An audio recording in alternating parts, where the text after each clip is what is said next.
postearlo, así que nos vamos. Ya. En el seminario de hoy tenemos dos excelentes invitados, dos personas con una larguísima y destacadísima trayectoria académica y en políticas públicas, particularmente en políticas macroeconómicas, en dos gobiernos diferentes, de diferente color además, lo que lo hace más interesante.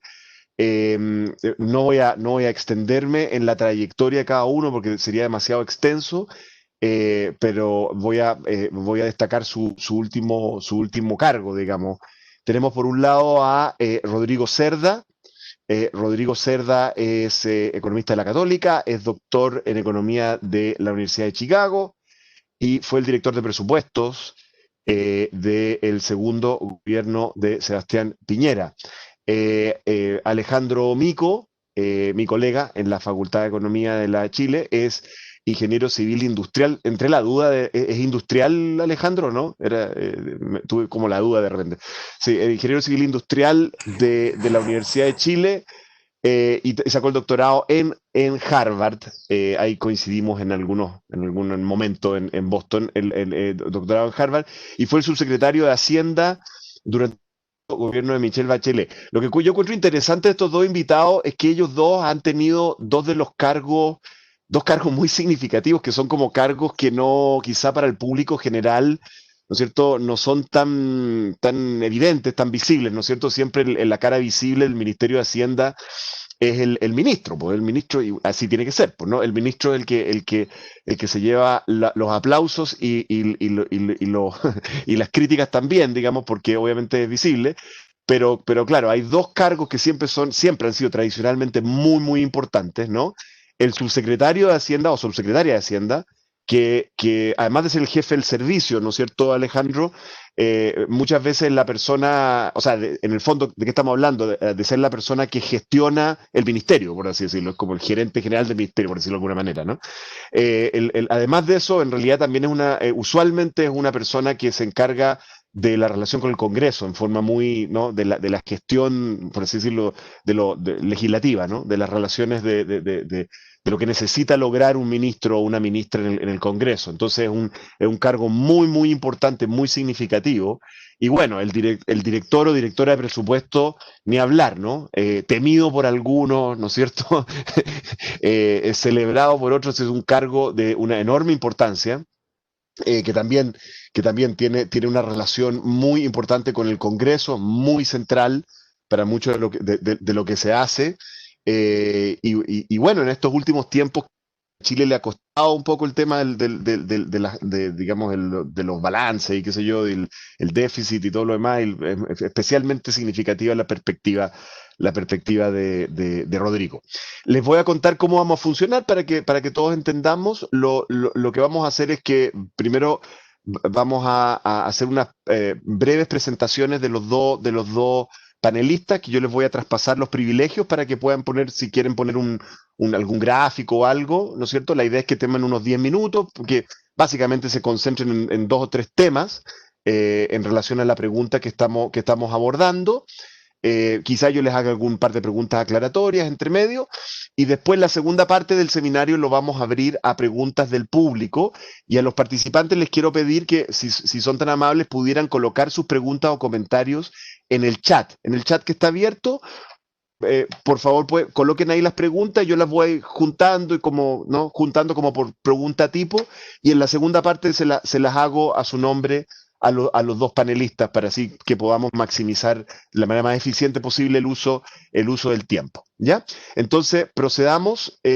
Dado que Rodrigo es la visita, vamos a darle primero la primera palabra a él. Rodrigo, te voy a traspasar los privilegios para presentación.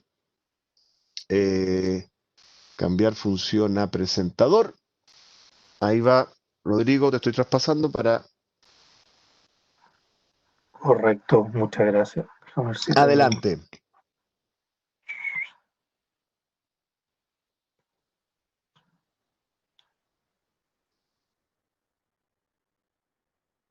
Ahí deberían estar viendo pantalla completa. Por favor, si me confirman solamente.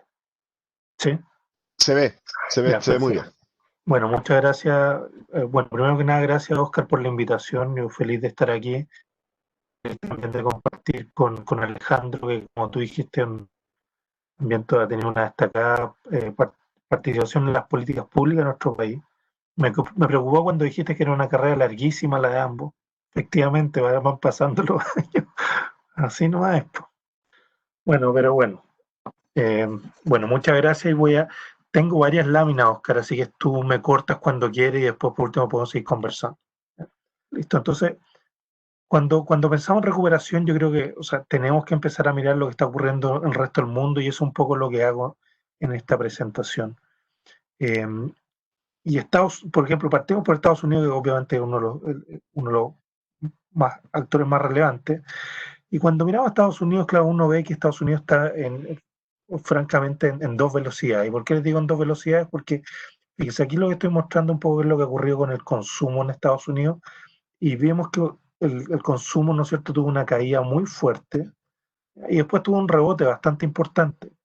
Ahora, lo que muestra el cuadrito acá a la derecha, que lo voy a volver a mostrar en la próxima lámina, es que, sin embargo, da la impresión que mucho el rebote del consumo tiene que ver con que los ingresos han estado muy, pero muy influidos por beneficios que han venido ya sea directamente desde el gobierno federal o también desde el gobierno estatal, ¿no es cierto?, a través de distintos subsidios.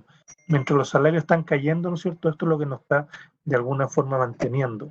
Y esto es lo que ha llevado, es que, fíjese en el mes de septiembre, a la derecha acá, yo creo que es re interesante mirar que esto es cómo se mueve el consumo, cómo se ha movido el consumo cuando lo comparamos con la crisis del 2008. Claro, el 2008 tuvo una caída súper fuerte, que es la línea roja. Aquí en la línea azul, en la crisis actual, fue aún peor, ¿no es cierto? Pero lo interesante es que hemos tenido una salida súper rápida en nivel de consumo ahora último, ¿ya? Pero volviendo un poco a lo que les decía antes, cuando el cuadrito que está a la izquierda nos pregunta, bueno, le pregunta a la persona y de dónde, no, disculpen, no, es la que sigue. La que viene acá le pregunta de dónde viene de alguna forma los recursos para que usted pueda estar gastando. Y fíjese, prácticamente un 50% de las personas que están respondiendo dicen que estos son cheques de estímulo, ¿no es cierto? También hay muchos que vienen con básicamente pagos de seguro social, ¿no es cierto? UI benefits también son beneficios del desempleo. Entonces aquí la gran duda, ¿no es cierto?, es cuánto tiempo se pueda sostener esto, ¿no es cierto? Porque efectivamente esto obviamente no es algo que podemos sostener por tanto tiempo y aquí va a venir uno de los temas. Y lo que estamos viendo, y es por eso que yo les digo que Estados Unidos viene en dos velocidades, porque efectivamente cuando uno mira el sector industrial, ¿no es cierto? Acá a la izquierda lo que está en gris son las expectativas del sector industrial, mientras que lo que está más en naranjo es el dato efectivo. Mientras teníamos expectativas, ¿no es cierto?, acá al final de que tuviéramos muy buen dato manufacturero, la verdad que los datos efectivos han sido bastante malos. Y en ese sentido, cuando uno mira qué es lo que está ocurriendo, efectivamente el consumo está recuperándose, saliendo bastante en B, mientras el sector manufacturero es bastante más cercano a una raíz cuadrada invertida, ¿no es cierto? Miraba al otro lado. O sea, tuvimos una caída fuerte, teníamos un rebote, pero nos quedamos más o menos ahí. Y ahí está la pregunta. Entonces, ¿qué es lo que va a pasar un poquito para adelante? Y lamentablemente, por lo menos la parte del empleo, que es lo que debería tender a sostenernos, ¿no es cierto?, los niveles de consumo para adelante, uno ve que el de empleo está muy, pero muy deteriorado. La verdad que se ha recuperado la mitad de los empleos, pero así todavía tenemos una pérdida de 10 millones de empleos aproximadamente. Y cuando uno mira otras crisis en Estados Unidos, la verdad nos da la impresión de que la salida va a ser lenta, ¿cierto? Todo esto nos lleva a pensar, esta es la consultora Oxford Economics, que aquí también nos está mostrando este rebote en B, tal como vimos, pero obviamente este rebote en B no es suficiente para volver a la tendencia que teníamos antes, y vuelve a aparecer un poco la raíz cuadrada invertida, ¿no es cierto? Y esto nos está mostrando que esta cosa seguramente, por lo menos la expectativa es que esto dure bastante. Eurozona, yo creo que historia parecida, fíjense cómo rebotan las ventas en la eurozona, súper interesante. Aquí uno piensa, efectivamente, aquí viene la B, ¿no es cierto? Eh, y efectivamente incluso el ECB, ¿no es cierto? El Banco Central Europeo nos está también mostrando una película parecida, pero así todo, la gran duda que tenemos en Europa es qué es lo que va a pasar con la segunda ola que ya estamos empezando a observar. Y efectivamente lo que uno observa es que, por ejemplo, los servicios, uno ya empieza a ver cierta caída en el margen y posiblemente eso tenga que ver algo con la segunda ola. Eh, Uno se centra en Europa porque ahí está donde está, se ve más nítidamente, pero algo también parecido está empezando a observarse en Estados Unidos.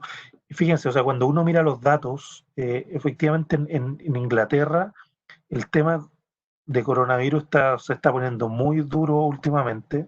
Ahora, obviamente uno no sabe si esta segunda ola es comparable con la primera, porque efectivamente aquí da la impresión que estamos haciendo mucho más testeo que en esta primera ola. Entonces, capaz que parte de eso tiende a explicarlo. Pero fíjense, cuando uno ve las admisiones en los hospitales por grupo de edad, las admisiones sobre todo los grupos de mayor edad, 85 años, 75 años, han estado desde finales de agosto subiendo significativamente y aquí da la impresión de que va a venir eventualmente algún aumento, ¿no es cierto?, en tasas de letalidad y eso efectivamente debería dañar nuevamente la economía, ¿no es cierto? Aquí lo que sí el que no se nos está dando cancha a tiro y lado es China, ¿no es cierto? Los chinos se están recuperando, pero fíjense, esta línea roja que está acá en la recuperación china en el sector industrial. Y efectivamente ahí estamos viendo una V claramente, ¿cierto? No observamos lo mismo todavía en consumo. En consumo la verdad está bastante más trancado China, pero por lo menos estos tipos están recuperando la industria, por lo tanto seguramente van a recuperar rápidamente los niveles de empleo, ¿ya? En América Latina también es mucha heterogeneidad. Vemos a Brasil que efectivamente está agarrando un rebote importante. Por otro lado vemos a México, pero muy, muy complicado, ¿eh? Entonces, básicamente uno lo que observa es heterogeneidad en qué sentido, que primero a nivel de sectores consumo va más rápido, ¿no es cierto?, que industria, pero también a nivel de países, lo que observa es que hay algunos países que están bastante más rezagados, seguramente países que le está todavía afectando el tema de la primera ola, ¿no es cierto?, que le está costando salir. Y en tema forma de la recuperación, la verdad que da la impresión, ya como lo estábamos mostrando antes, que China efectivamente va más en B, pero lo que pasa con la eurozona y con Estados Unidos, que seguramente van a ser más raíz cuadrada invertida, ¿cierto? Y aquí, claro, es un poco lo que nos decía la OCDE para la recuperación mundial. Se fijan, la recuperación mundial, esto es lo que espera de alguna forma la OCDE. Pero dado el rebote que estamos teniendo en Europa, no es descartable que nos aparezca, ¿no es cierto?, este double hit escenario, que es el escenario W, ¿no es cierto?, que nos podría generar una segunda ola más o menos, no sé si tan fuerte, pero algún impacto nos podría generar en el cuarto trimestre para volver, ¿no es cierto?, a tener algo parecido a lo que observamos hace unos meses atrás. Y da la impresión que se está poniendo cada vez más eh, probable. La verdad que cuando le preguntan, esto en Estados Unidos, ¿no es cierto?, cuando le preguntan a las personas o miembros, ¿no es cierto?, de esta asociación de empresarios en Estados Unidos, si usted ve una posibilidad de double dip, ¿no es cierto? O sea, este W, bueno, la verdad que se están concentrando cerca de un 33%, o sea, aquí ya hay bastante concentración en personas que están pensando en esa opción, ¿no es cierto? Eh, y ojo, ya voy prácticamente terminando, Oscar. La verdad que cuando uno mira la historia, sobre todo para los grandes, para el G7, ¿no es cierto? La verdad es difícil pensar que tenga una recuperación en B. En general, para las crisis anteriores en el G7, que es la línea celeste, fíjense que efectivamente tenemos una desviación negativa que se mantiene por mucho tiempo. Aquí tenemos prácticamente 12 trimestres y nos mantenemos una desviación por debajo, ¿no es cierto?, cerca del 6%. Ahora, esto es con respecto a la tendencia que llevamos, ¿no es cierto? Algo parecía a la crisis financiera, también nos quedamos por abajo. Y ahora lo que estamos esperando, ¿no es cierto? La gente de Consensus Forecast está esperando efectivamente una pequeña recuperación en B, pero después nuevamente que esto se aplane. Y lo que es peor, la pregunta yo creo seguramente no es tanto si va a ser en B o va a ser en esta raíz cuadrada invertida, sino la pregunta es si esta cosa va a ser en K. ¿Ya? Y en K significa que tenemos países que estos son la bolsa, ¿no es cierto? En este caso para China, Corea, Taiwán, ¿no es cierto? La línea blanca, y después tenemos otros países, son India, Indonesia, Filipinas. Entonces, ¿por qué en K? Porque algunos, obviamente todos caen, pero hay unos que se empiezan a recuperar relativamente rápido y hay otros que se mantienen bastante, bastante mal, ¿no es cierto? Entonces, efectivamente da la impresión de que no es descartable que la heterogeneidad que estamos viendo a nivel de sectores, ¿no es cierto?, también se traspase a países y tengamos algunos países bastante dañados por bastante tiempo. Esto es solamente una curiosidad. Estas son las ventas de Caterpillar, una empresa relativamente grande. Siempre las ventas se mueven más o menos parecidas en Asia y Norteamérica. O sea, tienen un ciclo parecido. En esta última parte, lo que estamos viendo un rebote importante en Asia, pero lamentablemente una caída aún bien importante en Norteamérica. Entonces da la impresión de que ahí podemos estar viendo algo de la K y la pregunta es si vamos a poder salir rápido o no. Eso es lo que quería compartir, Oscar, básicamente. Perfecto, muchas gracias, Rodrigo. No, no te vamos a invitar para subirnos el ánimo la próxima vez, ¿ah? Porque está como... Ah, pero Tienes no, razón. yo Voy creo a que lo tenerla. interesa, ¿ah?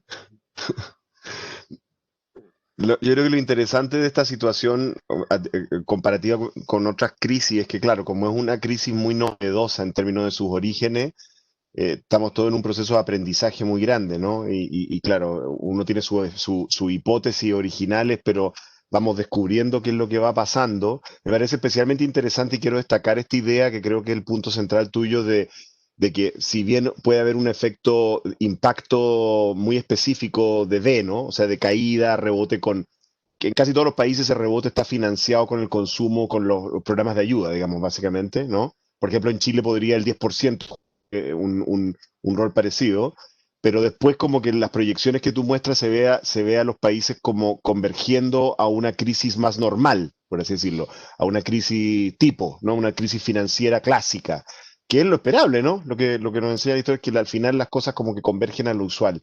Y eso me parece un escenario bastante realista. Y muchas gracias por esa presentación tan completa de la situación internacional. Ahora le vamos a pasar los privilegios al profesor eh, Alejandro Mico. Alejandro, ahí va. Por si quieres mostrar algo. Acuérdate del micrófono, Alejandro, que parece que...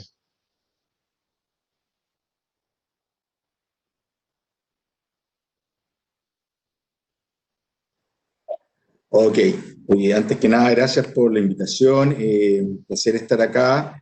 Y Oscar, colega, yo también conmigo, que le tocaba estar en el otro lado de Teatinos 120.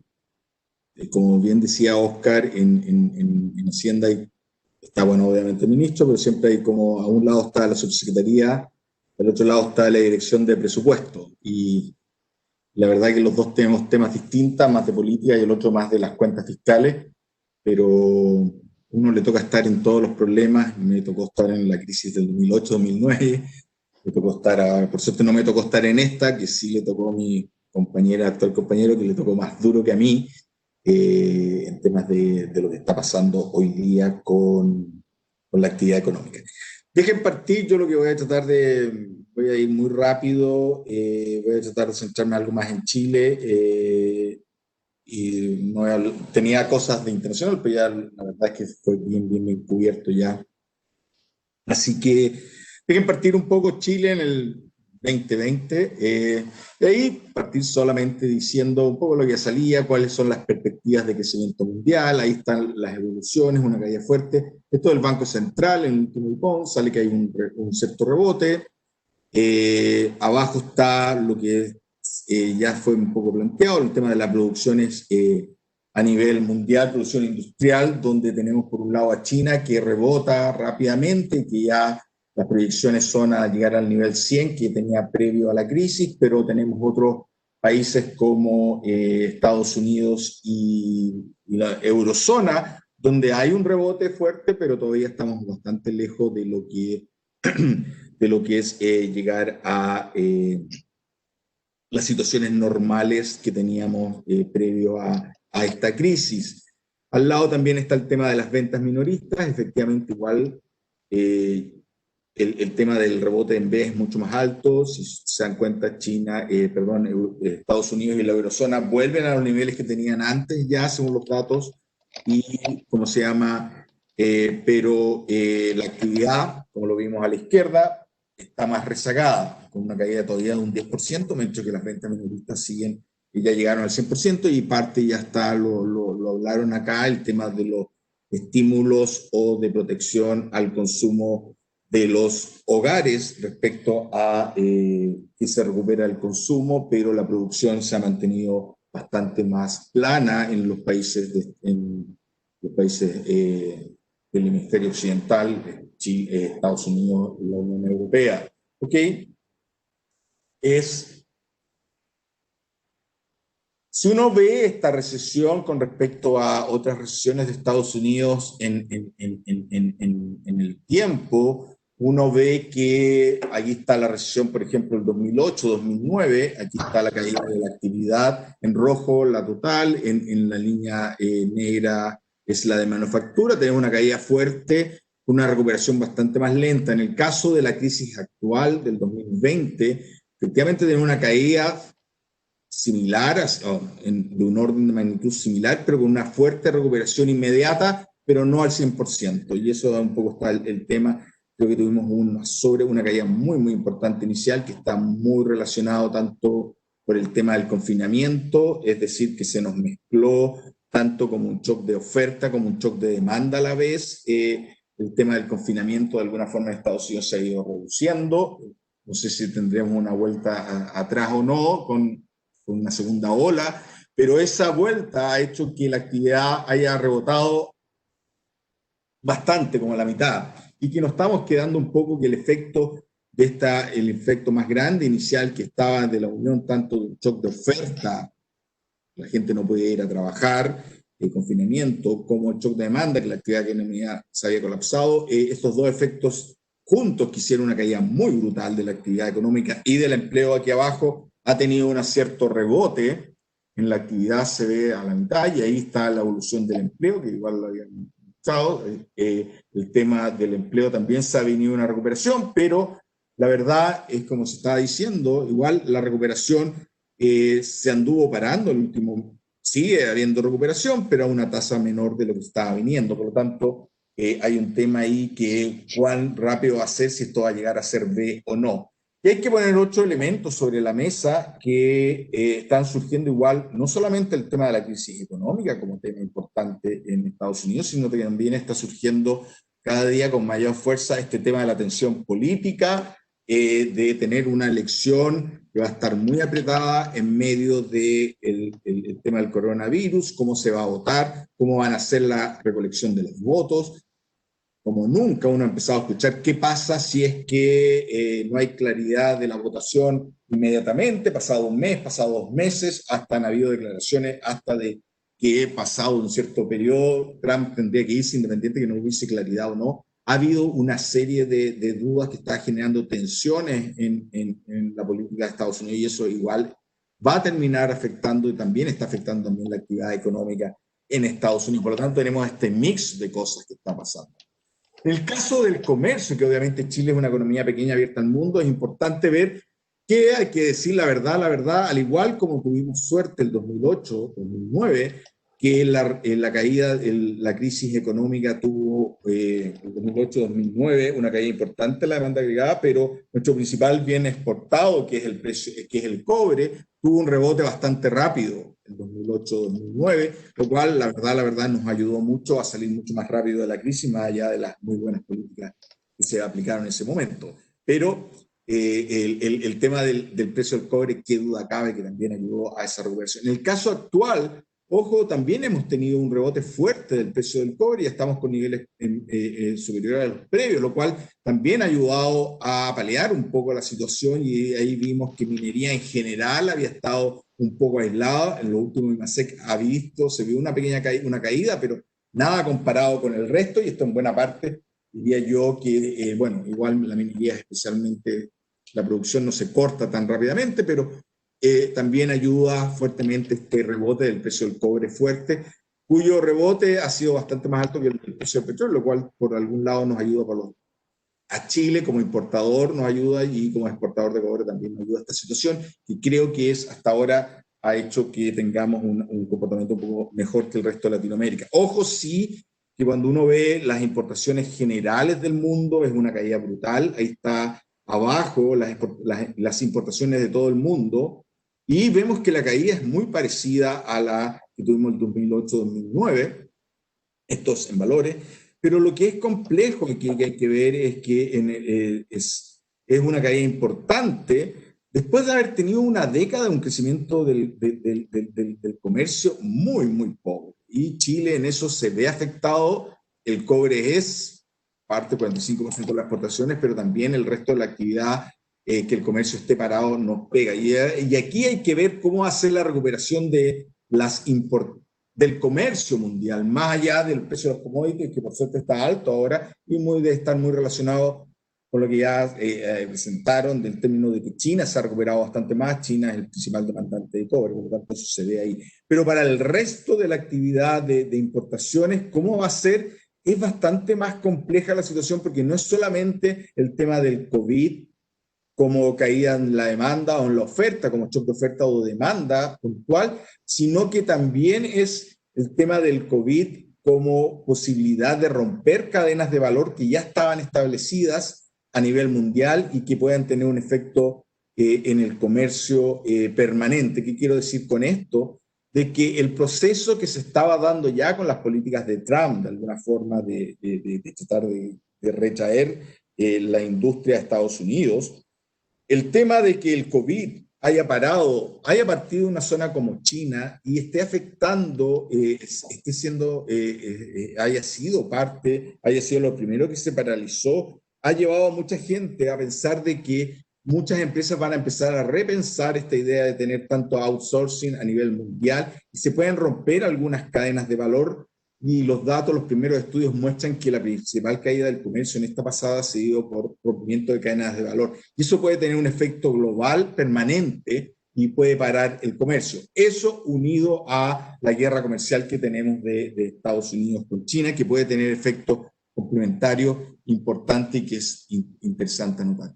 En el caso también de Chile, a diferencia de otras crisis que es bien notable, y esto es el crédito no solamente en Chile, a nivel mundial, ha sido completamente distinto que en otras veces. Ahí tenemos la crisis asiática y la crisis financiera global, cómo las colocaciones comerciales durante esos episodios colapsaron, mientras que en esta última pasada no ha sido así, tanto porque todos los bancos centrales y el gobierno han tenido políticas agresivas para tratar de que el crédito no se colapse, pero también claramente en esta crisis el sector financiero no tenía mucho que ver, estaba mucho mejor preparado que en otras situaciones a nivel tanto internacional, con mejores stocks, con mejores reservas, tanto en Chile como afuera, y esto ha generado que en general a nivel mundial, y en particular en el caso de Chile, el crédito ha seguido creciendo muy por sobre lo que había sido otras crisis, y esto ha ayudado a que la actividad no caiga tanto. Ahora, si vemos Chile comparado con el resto del mundo, tenemos claramente que Chile, dentro del contexto latinoamericano, aquí ha tenido una caída de la actividad económica algo menor que el resto. Se puede decir que no hemos sido tan afectados, disculpen. Y creo que hay dos cosas que ahí está jugando a favor: el tema del cobre, al igual que la crisis de 2008-2009, que no caigamos tanto. Y segundo está el tema de, digámoslo, yo creo que dentro de todo, las políticas, hemos tenido un Banco Central bastante más agresivo en su política, y dentro del Ejecutivo también ha tenido políticas de activación de gasto en términos latinoamericanos relativamente grandes, con ciertos bemoles. No ha sido lo rápido que uno hubiese querido, el impacto, pero bueno, creo que dentro de todo hay que ser justo también, que creo que en esta crisis la institucionalidad no ha funcionado mal, con un Banco Central muy agresivo y el gobierno actuando quizás con un poco más de rezago, sí, pero también ayudando a que esto se mantenga, y esto se ha visto en términos de que la actividad económica en Chile no ha caído tanto como en otras partes. Creo que el cobre ayuda mucho, sí, en este punto. Ahora, ¿cómo viene el futuro? el colapso. Aquí está un poco para el caso de Chile, el tema que ya nos había presentado, el tema de que mucho del aumento o del mantenimiento del consumo se está dando por apoyos sociales. Ahí está lo del Banco Central, como dice, cómo los beneficios sociales van a estar apoyando el consumo en el tercer trimestre vis a vis a los ingresos laborales, que caen mucho. Creo que el gran tema en Chile es la caída brutal. Abajo está la caída del empleo en Chile, casi 1.800.000, estamos en 1,5 millones menos de puestos de trabajo destruidos, que es un tema que es muy importante a tener claro sobre la mesa, cómo vamos a recuperarnos. Dense cuenta que en el caso de Chile no se ve muchas veces, se ve una pequeñísima recuperación al final, pero no hemos visto para nada los rebotes de empleo de Estados Unidos, que pueden ser no llegar al 100%, pero tienen una recuperación bastante más rápida. Y esto es un tema no menor, obviamente la caída del ingreso, ahí está arriba, nuevamente veamos lo rojo, cómo cae el ingreso laboral, es bestial, una caída, 1.800.000, estamos hablando de una caída del 25% del empleo. Para hacerse una idea, es como si todo el Gran Concepción y La Serena y Coquimbo entero, niños, hombres, viejos, mujeres, todos quedaran cesantes de la noche a la mañana, una cantidad enorme. Y eso, ¿cómo se recupera? Creo que es el gran punto para el caso de Chile. Obviamente esto, ¿cómo vamos a poder seguir? Y aquí me quedan 2 láminas nomás. ¿Cómo vamos a poder, se podrá mantener que los beneficios sociales o la actividad siga empujando el consumo? Yo creo que todavía hay espacio, pero ojo, esto tiene todo su límite. Creo que las cuentas fiscales se han ido deteriorando, ya empezar a hablar de que nos vamos a estabilizar una deuda del 46%, estamos llegando casi como a lo que es el límite de lo razonable, dada nuestra situación. Creo que el aumento de la deuda era necesario, que duda cabe con esta caída de ingresos bestial. Creo que todavía hay un impacto todavía para seguir, para mantener políticas de baja de la presión de la caída de los ingresos en los hogares y también políticas de acceso a financiamiento a las empresas en términos de capital de trabajo para poder recuperar el otro fuente de ingreso que es fundamental, que es el empleo. Creo hoy día que cualquier política hoy día en Chile tiene que pasar por el test ácido de cómo ayuda a la recuperación del empleo, ¿no? Sin ese 1.800.000 personas reincorporado a la fuerza, al trabajo, difícilmente vamos a poder salir. Se necesita para poder salir de eso.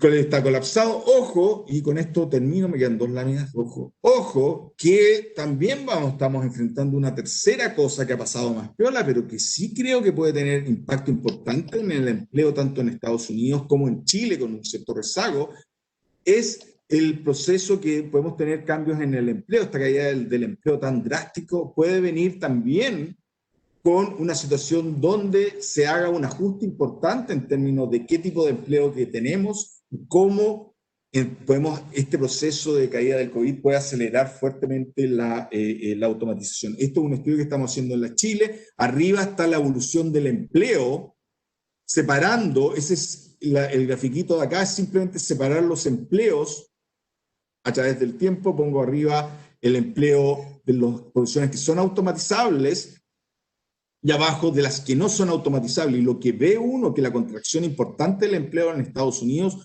una mayor parte en forma importante es en puestos de trabajo que eran automatizables por nuevas tecnologías. Lo mismo hacemos para el caso de Chile, aquí abajo, con una menor escala, pero igual se ve que los empleos que han caído han tendido a ser empleos que son potencialmente automatizables con las nuevas tecnologías. ¿Generará esto un cambio tanto de caída en la demanda del empleo, pero también puede haber un cambio en el tipo de demanda que tome un mayor tiempo y que haga que esta recuperación del empleo sea más compleja? Y no nos hagamos los tontos, tenemos que Chile tiene una componente adicional, que son las tensiones que tenemos y las elecciones. Digamos, tensiones y elecciones que nos vienen, simplemente arriba es para simplemente mostrar un poco las tensiones sociales que tenemos, que se han visto fuertes en la crisis. Aquí es cómo se quedan en casa los 2 Chiles que tenemos. A uno le dicen, te espera tu vecina para que te quedes en la casa, y el otro se va a jugar a una cancha de fútbol llena de basura al lado.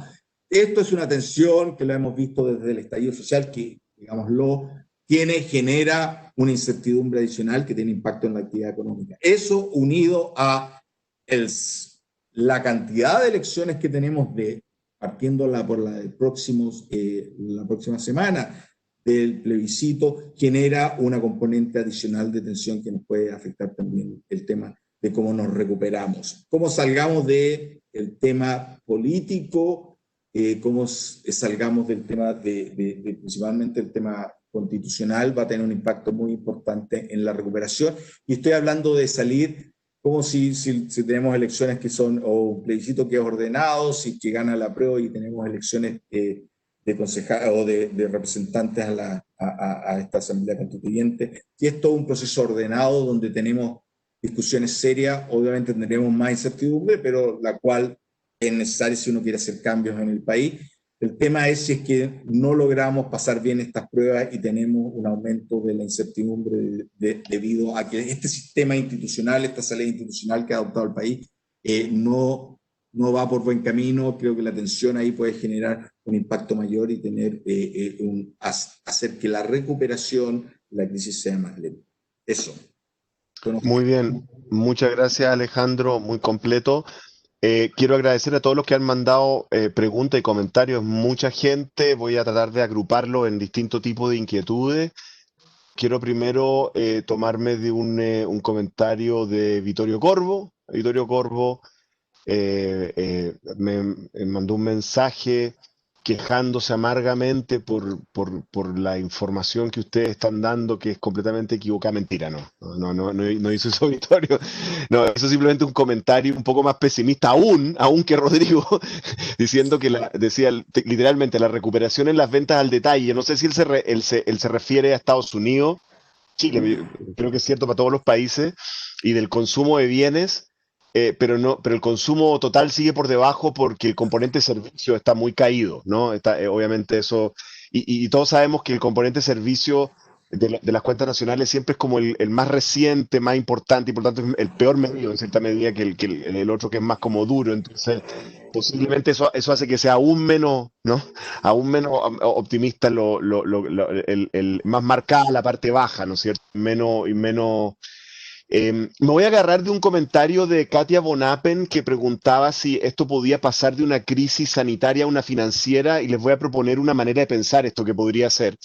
Y es que, bueno, claramente lo que tenemos acá son como dos canales andando, ¿no? El canal que financia el consumo, la demanda de los hogares, que tiene los distintos componentes, el empleo, las ayudas, en fin, ¿no? Y está el canal de la producción o la inversión, en el financia el capital de trabajo o, en fin, los recursos para que las empresas puedan funcionar, ¿no? Y claro, el problema, en cierto modo, que yo veo en las dos exposiciones que se está exponiendo, es que, claro, por muy efectivo que se haya sido en sostener el canal de consumo en distintos países con distinta intensidad y timing, etcétera, el hecho de que hay un efecto fuerte de empleo, o, por ejemplo, que la sustitución de consumo sea completa, ¿no? Porque igual queda por debajo, hace que hay muchas empresas que quedan con daño financiero, ¿no es cierto? Que van acumulando un daño financiero, que necesariamente tienen que ajustar, vender, despedir, ¿no? Usar, bicicletear deuda, etcétera, ¿no? Y por lo tanto, digamos, el efecto acumulado de eso es el que se... Espérate, que tenemos un pequeño problema acá. Ahí. El efecto acumulado de eso es digamos, la dificultad en la recuperación de la producción, ¿no? Y de la generación, a su vez, de empleo futuro, que es lo que nos va a sacar de la crisis, ¿no? Y ahí entonces la pregunta es cómo uno puede tener políticas para acelerar ese proceso, ¿no? ¿Qué es lo que se puede hacer?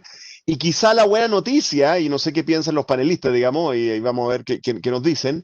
Quizá la buena noticia es que ese aspecto de la crisis sí se parece más a crisis tradicionales. O sea, el hecho de que las empresas queden con un daño financiero, si es que había sido por la subprime antes, ¿no es cierto? Que en fondo, que se subieron las tasas, que ya no hay liquidez, o que fue por este efecto, se parece más, digamos, quizá a una crisis más tradicional, y por lo tanto, quizá ahí los mecanismos tradicionales de política macroeconómica pueden funcionar de manera más asertiva, ¿no? Entonces quizás estamos en una fase de sustitución de estos mecanismos más novedosos, ¿no? Estas ayudas al consumo, y estamos como transitando hacia una suerte de, comillas, nueva normalidad macroeconómica con políticas, por así decirlo, keynesianas clásicas, ¿no? Ya, déjenme transmitirles les voy a transmitir un lote de preguntas en que muchas personas querían que ustedes hablaran sobre cómo cómo podemos pensar en conjunto el problema que estamos viviendo y cómo lo estamos administrando y cómo lo estamos haciendo económicamente con el COVID, con el fenómeno que acaba de manifestarse con la rebaja de clasificación de riesgo de Chile, ¿no es cierto? Muchos comentarios hacen el punto de que probablemente esa rebaja tiene más que ver con la crisis social y política que tenemos en Chile que con el escenario global, ¿no es cierto? Porque claramente el escenario global le está pasando a todo el mundo. Ahora, también es cierto que aunque le esté pasando a todo el mundo, también puede haber una rebaja generalizada de clasificaciones de riesgo a nivel global. O sea, puede haber tanto un alza de los niveles de aversión al riesgo como de todo. O sea, puede haber un fenómeno global, pero la mayor parte de los que preguntan se lo atribuyen más bien al estallido social y sus consecuencias, ¿no es cierto? Y les interesaba mucho a varios de los participantes ver cuál era el punto de vista de ustedes sobre esta rebaja, ¿no es cierto? Y si es que tenemos algún prospecto de revertirla y si es tan grave o quizás no es tan grave como se podría pensar. No sé qué piensas sobre eso, Rodrigo, primero, y después Alejandro. Gracias, Oscar. Sí, es buenísima la pregunta, yo creo bien de fondo. Eh, Mira, en general, cuando uno mira lo que dicen estas clasificadoras, ¿no es cierto?, y nos ponen estas notas, yo te diría que miran varias cosas, pero en general yo creo que miran, uno, las presiones de gasto, que efectivamente ahí puede venir el tema más del tema del estallido social, pero también lo otro que miran son las perspectivas de crecimiento a largo plazo de la economía. Porque claro, si tú estás subiendo el gasto y la economía está creciendo al 5, al 6 o al 7, es bien distinto cuando tenía una economía creciendo más cerca al 2. Eh, y en ese sentido yo creo también, efectivamente, parte de esto tiene que ver con estas mayores presiones de gasto y nivel de deuda que estamos teniendo más alta. Pero también yo creo el otro tema que no hemos tocado, que no estamos tocando en ninguna parte, y que yo creo que tal vez debería ser un seminario de eso, Oscar, es, bueno, ¿cómo volver a crecer, man? Yo creo que esa es la gran pregunta que tenemos para adelante. Uno es eso, y creo que también parte entre comillas, del estallido que tuvimos, también tiene que, parte de su explicación seguramente lo tiene en eso. O sea, yo creo que también si una economía creciendo como la tuvimos en los 90, es una economía que también te da muchas más posibilidades, ¿no es cierto?, de orientar gasto público sustentable, ¿no es cierto?, muchas, muchas necesidades que tenemos hoy día.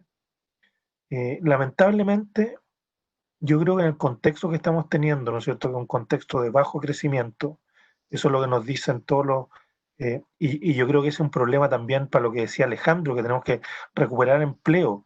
Yo creo que tiene toda la razón Alejandro, y ahí está, en el corto plazo está la madre de las batallas, pero para eso es muy distinto para una empresa, tal como decías tú, que se tiene, que está con problemas financieros, etcétera, empezar a contratar personas cuando tú ves, ¿no es cierto?, que vas a crecer rápido, en un caso de otra economía que está creciendo cerca del 2, el 1, lo que sea, ¿no es cierto? Entonces, yo creo que por lo tanto, parte importante también de lo que nos está pasando en esta rebaja de clasificación tiene que ver con eso. Y lo segundo, obviamente, yo creo que tiene que ver con la política. ¿En qué sentido con la política?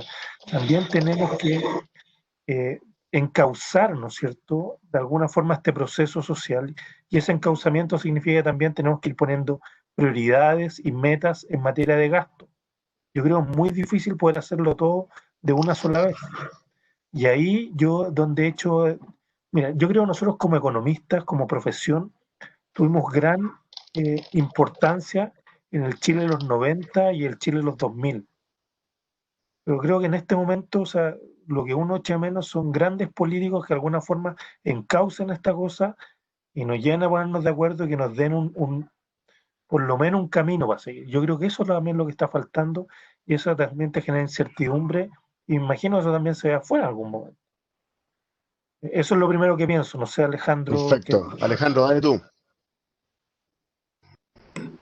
referente a la primera pregunta, si esto va a pasar a una crisis sanitaria o una financiera, yo diría que el sistema financiero en general está todavía bien estable, nos tocó con bastante resguardo.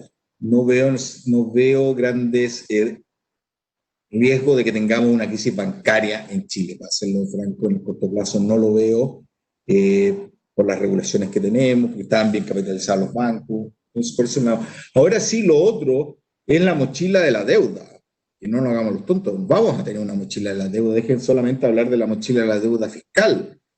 Chile está acostumbrado a no tener deuda casi, o tener activos cero o positivo, neto positivo. Ahora vamos a terminar con activos netos de, no sé, un 30% negativo, una deuda bruta del 45, 46 estabilizando. Es una deuda que, como mencioné, está en los límites de lo que un país como nuestro nivel de desarrollo con la volatilidad debemos tener. Quizás un poco más, 50 que hay un cierto rango todavía, pero ya estamos llegando al tope y eso tiene una carga financiera. ¿Para qué decir las empresas? Las empresas en Chile han tenido igual, desde antes ya tenían un nivel de deuda importante.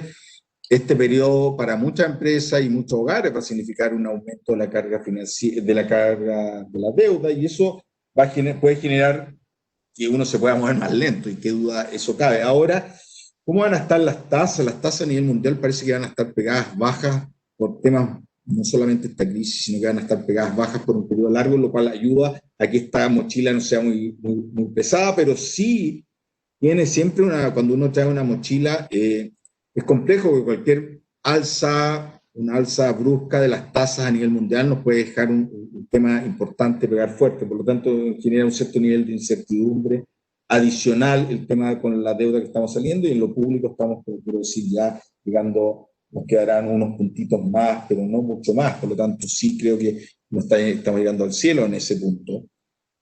Ahora, qué duda cabe, Rodrigo, creo que es como lo mismo, cómo vamos a crecer, cómo vamos a recuperar el empleo, es la clave hacia el futuro, y en ese punto yo separaría así en dos temas. Creo que en el corto plazo tenemos que tener la capacidad de generar mecanismos, de dar capital de trabajo para este rebote inicial, que quizás no lleguemos al 100% de la actividad anterior, pero sí que lleguemos rápidamente a, no sé, un 95, un rebote importante de la actividad, porque con este nivel, para mí, cuando uno pensaba 1.800.000 personas que tenían empleo en enero y que hoy día no lo tienen, es un número bestial.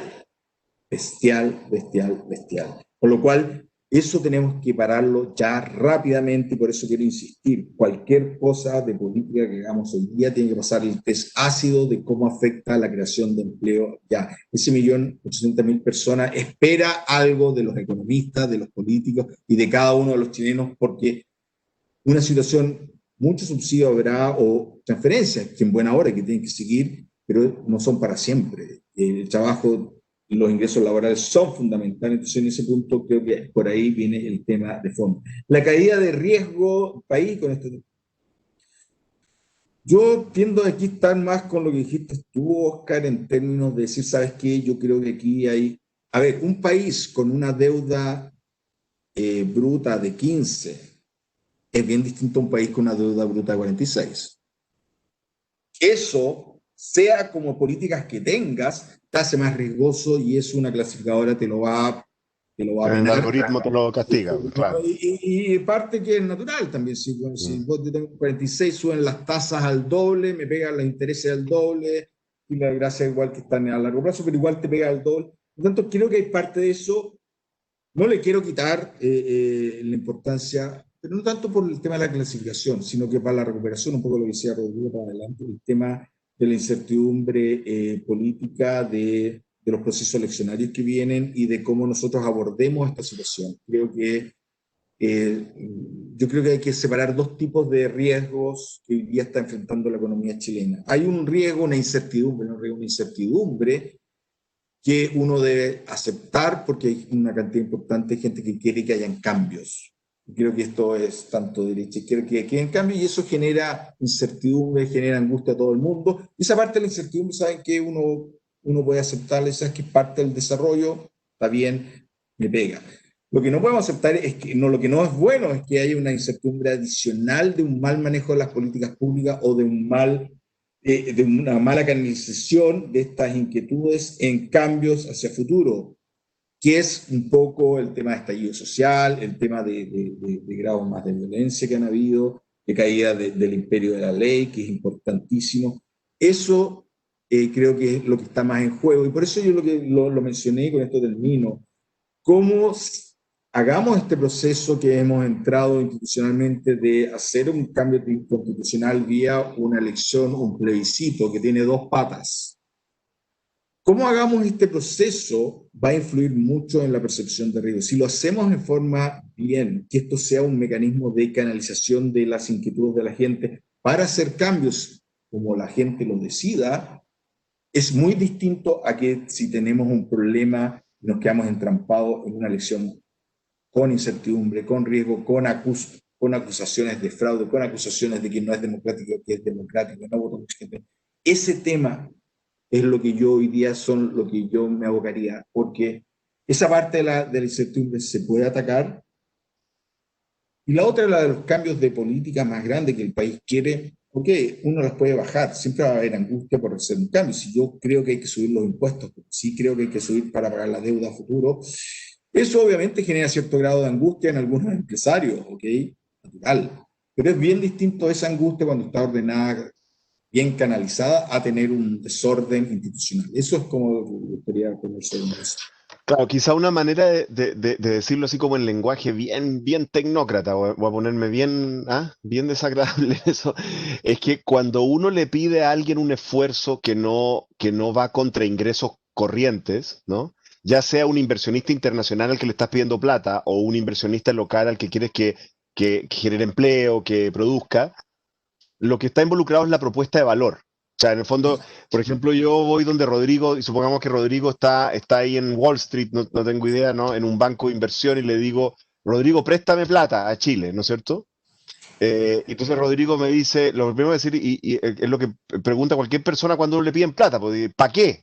¿No? ¿Para qué me estáis pidiendo plata? ¿No? Y yo le decía a Rodrigo, no, mira, es que durante algunos años vamos a tener que tener unos déficits, porque necesitamos canalizar estas cosas, estas demandas sociales, pero tenemos una estrategia de desarrollo que nos permite que el empresariado, que la inversión, que el aparato público genere los ingresos para pagarte después. Y Rodrigo ahí va a tener que evaluar y decir, ¿le creo a este gallo o no le creo? ¿Ahí? Y me analizará, digamos, y me dirá si le creo o no le creo. ¿Te fijas? Pero lo que a mí me da la impresión es que en este momento Chile no tiene esa, comillas, propuesta de valor. No tiene como la propuesta de valor de decir, si tenemos déficit, perfecto, si uno puede tener déficit. Todas las empresas cuando invierten tienen déficit. ¿No? Pero ese es lo que vas a producir a futuro. Y la impresión que yo tengo es que no tenemos la propuesta. Mi impresión también es que no la tenemos hace bastante tiempo, pero ahora particularmente. Quizá eso es una manera. Y también respecto de los empresarios locales, ¿no es cierto? Si uno le dice, ya, empresario local, quiero que asumas un cierto nivel de riesgo. Ya, pero ¿contra qué? ¿Qué es lo que va a ocurrir? Está bien, riesgo y mayor impuesto, pero ¿contra qué? Entonces, ese es como el balance que hay. Tú tocaste al final, Alejandro, un poquito, pero había estas preguntas sobre el tema de los impuestos, ¿no? Y sobre los déficits, de cuánto espacio queda, ¿no? ¿Cuánto espacio queda? O cuál es el momento pertinente para pensar en alzas tributarias. Yo personalmente pienso que este no es un buen momento para alzas tributarias, honestamente, pero claro, tampoco puede ser así como, bueno, este momento cuánto dura, digamos. O sea, en algún momento vas a tener que financiar estructuralmente los compromisos que tú tengas, digamos. Entonces, ¿cómo piensan ustedes eso de los impuestos y los déficits? Han aparecido, aunque quizá con menos fuerza de la que uno hubiera esperado inicialmente, han aparecido propuestas de alzas tributarias ahora, muy vinculadas al tema del impuesto a los super ricos, qué sé yo, pero también han aparecido ideas de subir el IVA. O sea, tampoco, no es solo de un lado, ¿no? Han aparecido, oye, subamos el impuesto a los super ricos y también subamos el IVA. Yo honestamente pienso que ahora quizá no haría eso. Yo, Oscar, ¿no? Pienso que quizá eso es una discusión más estructural, ¿no? Para más steady state, digamos. Pero bueno, pero no sé qué piensan ustedes sobre esa discusión de impuestos y déficit. Vamos con Rodrigo. Sí, mira, bueno, la gran discusión que vamos a tener en materia fiscal hacia adelante, efectivamente yo creo que todavía nos faltan ciertos elementos para poder entender de qué magnitud estamos hablando, porque tú puedes querer hacer alguna reforma tributaria, ¿no es cierto? Y eso significa recaudar una cierta cantidad. Bueno, yo creo que todavía no tenemos los elementos para saber efectivamente qué es lo que tenéis que recaudar, en el sentido que todavía no está claro cuáles son las presiones que vamos a tener que financiar hacia adelante. Y aquí yo creo que hay un tema institucional que tiene que ver con que al final del día nuestra regla de balance, o las metas de balance, si querés tú, la verdad no las ponemos y después las cambiamos, eh, y por lo tanto como que hemos perdido un poco el ancla. No solamente ocurre eso, sino que también tenemos muchas otras cosas, también hay financiamientos bajo la línea, hay muchas cosas que están ocurriendo que en materia fiscal, que primero tenemos que anclarla, tenemos que poner la pelota contra el piso y ver bien cuál. Y en ese sentido creo que también esto corresponde a tener una cierta trayectoria. Yo vuelvo al tema de que necesitamos saber exactamente, y eso significa tener, no sé si algún pacto, no sé si buenos políticos, como ya hablaba, pero la verdad, si cada año tú estás cambiando las reglas, vamos a subir impuestos ahora y después vamos a tener que volver a subirlos para adelante. Y la verdad que yo creo que subir impuestos hoy día no es gratis, y no es gratis uno por la recuperación, pero también porque antiguamente teníamos muchas discusiones. Yo me acuerdo haber tenido discusiones con Alejandro acerca de qué hacíamos con retiro en exceso, con esto, con lo otro. Y la verdad que eran discusiones que muchos de esos impuestos, bueno, tenían sus distorsiones, pero tal vez no eran tan distorsionadores. Hoy día, la verdad, volver a pensar en subir, por ejemplo, un impuesto de primera categoría a las empresas, creo que puede ser, y eso es lo otro, Oscar. Yo creo que también lo otro que tenemos que, todavía tenemos una cierta discusión bastante ideológica en materia de impuestos. Creo que también hay que ponerse de acuerdo efectivamente cuáles son los impactos de esta cosa. Para que el día de mañana ya, si vamos a subir impuestos, que ahí subámoslo, pero tengamos claro cuál va a ser el impacto en la economía. Yo creo que hemos aprendido que eso tampoco es gratis. Entonces, resumiendo, creo que necesitamos una trayectoria relativamente clara en materia de gasto. Necesitamos también revisar nuestra institucionalidad, porque la institucionalidad efectivamente ha perdido bastante credibilidad. Y recién después de eso, yo creo que también tenemos que empezar a pensar, bueno, qué impuestos vamos, eventualmente qué podemos pagar, pero cuáles son los impactos de esos impuestos. Y creo que hay un montón de pega que lamentablemente no hemos hecho. Si tú te vas al CBO en Estados Unidos, el CBO seguramente te va a decir más o menos cuáles son los impactos de subir un impuesto o subir otro.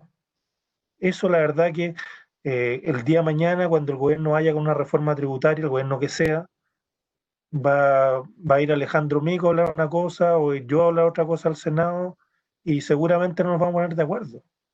Entonces, creo que también necesitamos cierta institucionalidad al respecto, que también nos ponga la pelota contra el piso y veamos cuáles son las distorsiones de esto. Lamentablemente, sobre impuestos no es gratis, ¿ya? Y eso significa que puede generar impactos también en la economía. Entonces, yo creo que lo ideal sería que por lo menos tuviéramos ciertos rangos de cuáles son los impactos. Y porque, claro, si los impactos son relativamente grandes, tal vez lo que hay que pensar es que en una de esas tal vez no vamos a subir tanto impuestos, sino que hay que revisar mucho, con mucho más detalle los gastos y bajar algunos gastos en el sector público. Pero ahí está el trade-off que hoy día no tenemos y que yo creo que sería bueno que tenemos. Entonces, en ese sentido, me falta todavía como para decir este es el momento de hacerlo y hay que subir tal o cual cosa. Ok. Alejandro, el micrófono, Alejandro, te falta sacarle el micrófono. Hay un tema que estoy muy de acuerdo con Rodrigo, el tema de la trayectoria es fundamental y tenemos, acuerdo, si me dices hoy día subir los impuestos hoy día, digamos, creo que es una locura. Y eso creo que estamos de acuerdo, sea el súper rico, sea de primera categoría, sea IVA, creo que hoy día no es el momento para subir los impuestos. Quiero decirte nuevamente, cualquier política que se haga hoy día tiene que pasar el test ácido del empleo. Y creo que hoy día subir los impuestos, hoy día en la situación actual, no tiene sentido.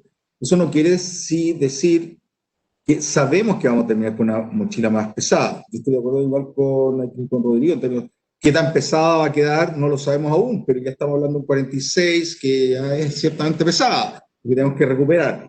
Y en este punto lo que creo que hay que es tener claridad y empezar a conversar, y en este punto quiero decir que los político o las comisiones de Hacienda no fueron del Senado, no fueron tan locas en este punto y plantearon hace 6 meses atrás que tenía que crearse una comisión de gente de todos los lados, de tal forma de ver cuáles son los temas impositivos, cuáles son las exenciones que deberíamos rebajar para aumentar nuestra recaudación, de tal forma de tener mucha más claridad, como dices tú, Rodrigo, el día de mañana, que yo creo que va a ser innegable, cuando digamos que subir impuestos que no son gratis, estoy de acuerdo contigo, ¿cuál es el mejor que podemos hacer? ¿Cuál cumple mejor los roles de aumentar la recaudación y mejorar la distribución del ingreso? Ese es un punto que tenemos que empezar a conversar. Espero que haya pronto el llamado a la comisión, que hubo un acuerdo en el Senado, en la comisión del Senado de Hacienda, de crear esta comisión para ver los temas de exención ampliamente, y aquí mi opinión personal es que debiese participar, obviamente, la gente de impuesto interno, obviamente la gente de Hacienda, obviamente igual gente, ojalá, del Banco Central, va a dar como igual certidumbre, y gente de oposición, economistas de oposición de todos lados, de tal forma de, como decía, al final del día tener más claridad. Mira, si yo hago A, más o menos creemos que esto es lo que podemos recaudar y esto otro, o el impacto que puede tener en incentivo. En este punto quiero decir que Chile no lo ha hecho tan mal. Creo que lo que se hizo en energía con una comisión, no me acuerdo el nombre, de hace un tiempo atrás, de la cual el exministro Pacheco se apoyó muchísimo, porque había muchas cosas acordadas de los datos y de decir qué cosa uno puede hacer o no puede hacer. Creo que eso es lo que hoy día deberíamos estar pensando en términos impositivos. Hoy día subir los impuestos no, pero sí, una vez que salgamos de esto, vamos a tener que subirlo. Esto ya no es una cosa de deseo, sino que hasta el Fondo Monetario nos está diciendo eso, que la carga nos está llevando a que la carga fiscal de la deuda, a tener que hacer un ajuste presupuestario, y una de ellas es los impositivos. Ver cuáles son estos impuestos es el momento de empezar a hablarlos, creo yo, porque igual hay que tener claro de que cuando uno, en el momento que uno lo haga, ojalá que haya más claridad respecto a cuáles son los mejores impuestos a tocar o no. Yo también estoy de acuerdo que no debiésemos subir primera categoría. Creo que estamos en el límite de lo que se puede. IVA es bastante complejo, pero yo sí creo que todavía hay un montón de exenciones dando vuelta a ganancia de capital. Veamos qué se puede hacer, cuál es el monto. Todavía tenemos elusión gigantesca, tenemos ilusión y evasión que tenemos que atacar en forma importante, y eso es tenerlo claro. Creo que lo que dice Rodrigo es clave, tener claridad de que cuando yo haga A, más o menos estemos de acuerdo que esto vamos a recaudar, o este va a ser el impacto en incentivos. Y ese punto yo creo que es el momento de hacer esa discusión, es hoy día, porque también ayuda a dar claridad hacia el futuro. Porque cuando alguien te diga, oye, subo la deuda, después ¿cómo la hay a pagar? Yo creo que hay que subir impuestos, así lo dice el Fondo también, monetario internacional. Pero si uno ya empieza a pensar con un poquito más de cabeza fría ahora, es difícil tenerla, pero decir con más, decir, mira, estas son las alternativas que hay sobre la mesa, creo que es el momento para pensarlo ahora y empezar a trabajar. Espero que está el tema del acuerdo que hubo en la Cámara, en el Senado. Ahora el gobierno llame a esta comisión y se participe y veamos cuáles son los mejores puntos. Y por último, con esto termino, hay un tema que planteaste tú, Rodrigo, que es fundamental, el tema de la institucionalidad, que la hemos ido debilitando, y aquí me hago mea culpa también. Todos hemos sido parte de esto, de la institucionalidad fiscal, la regla fiscal. Creo que juega un rol fundamental en Chile. Creo que hoy día tiene un problema de credibilidad muy fuerte, porque igual la hemos estado cambiando, hemos cambiado un parámetro aquí y allá. Creo que hay que repensar eso también en forma clara, de qué forma volvemos a tener un ancla. Creo que el tema del ancla es fundamental en las discusiones. Creo que la regla fiscal, cómo te ayudaba cuando uno iba al Congreso a decir, este es el numerito que me tira la regla, cuando era muy creíble. Tú partías ahí una discusión desde un punto, aquí está el techo, ya no hablemos más. El otro será, quítame de salud, dame acá, quítame eso. Muy bien. Ahora, Oye, para ir terminando, simplemente dos cosas que me quedaron como, yo creo que como tareas pendientes para todos nosotros, digamos, y la gente que nos está escuchando y la gente que se dedica a analizar estos temas.